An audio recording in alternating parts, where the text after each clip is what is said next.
Joining me now, Stephen Miller, former senior advisor to President Trump, founder of America First Legal, and Elbridge Colby, former Deputy Assistant Secretary of Defense, author of The Strategy of Denial. Elbridge, your takeaway from today. Well, great to be with you, Laura. I mean, I think the main thing is that nothing has changed. China's military buildup has not stopped. Its internal repression has not stopped. Dual circulation has not stopped. And so, you know, the president's saying, oh, there's no imminent threat. Well, that's not very reassuring because, well, does that tell us a couple months? Well, what about next year or the year after that? And so, look, we also know that Xi Jinping promised Barack Obama that he wasn't going to militarize the South China Sea. And he has never come clean on COVID. So, I mean, taking this guy at his word is, I mean, naive is generous, I would say. I mean, that's for sure. Now, Steve, to that point, even though they met for 3 hours, the White House revealed that COVID was not raised. This is after all the questions about the Wuhan lab and even, you know, members of Congress now coming to the conclusion that this was a virus that originated in that laboratory with the gain-of-function research, not even mentioned.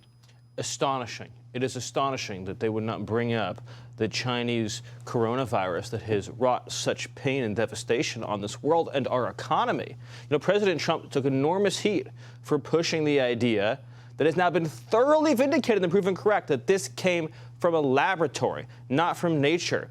Biden has completely capitulated to Xi and China for their singular responsibility in unleashing COVID upon the whole of the earth. It was a disgraceful day for American foreign policy. Elbridge, when you think about this, where we are right now economically in our country, China's dealing with their, issue with their zero COVID, which is just brutal to the point of you can't even imagine it's happening there. But I want to get your response from something that Tom Friedman wrote late last week, or said late last week. Watch.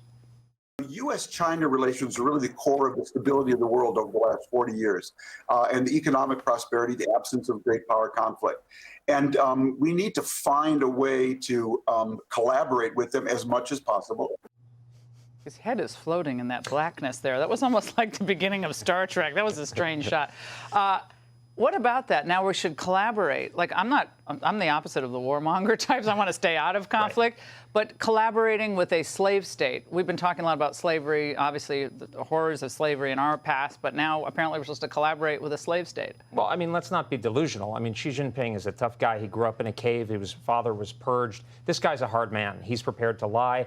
He's undertaking a historic military buildup. Admiral Richard, the Strategic Command commander, said that our military readiness is sinking vis-a-vis China. So they know what's going on. So I think that's the key thing. And the notion that we're going to collaborate and sort of segment off, you know, nice collaboration on things that they prefer, like climate change, and then meantime sort of have this controlled competition like on a tennis court, and then when you get off, you're going to have a nice glass of iced tea or something like that. That's not how this is going to be. I mean, these people are in deadly earnest, and we should absolutely be realistic. And as you pointed out, Laura, I mean, Blinken said that they've moved up the timeline. Jake Sullivan himself said there's a distinct threat of an invasion. I mean, distinct threat. He said it to David Rubenstein. Hopefully Thomas Friedman would listen to that. Right? So why are we thinking that we're going to, you know, placate them? And the other thing, Laura, I got to say is, look, Russia, what they're doing in Ukraine is abominable. But when you saw what Biden was saying about the Russia and the vim and the negativity, look, China's 10 times 10 times worse. This is what I keep saying. Like, you know, and when they come to fight, that's going to be a totally different universe. And we're acting, oh, hey, you know, well, there's just a misunderstanding here. Wrong. That's the totally wrong approach. Every time they say Russia, I say China. Yeah. And like China is making huge inroads in Africa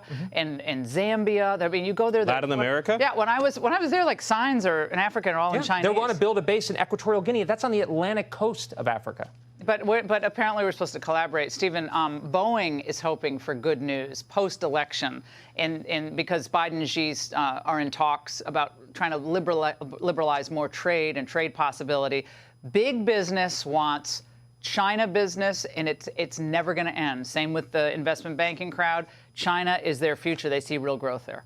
No, Biden is the ultimate globalist. And that's one of the reasons why you see the Bill Kristols of the world joining the Democratic Party, because that is now the home of globalism and neoconservatism and this one world garbage that is going to destroy our country.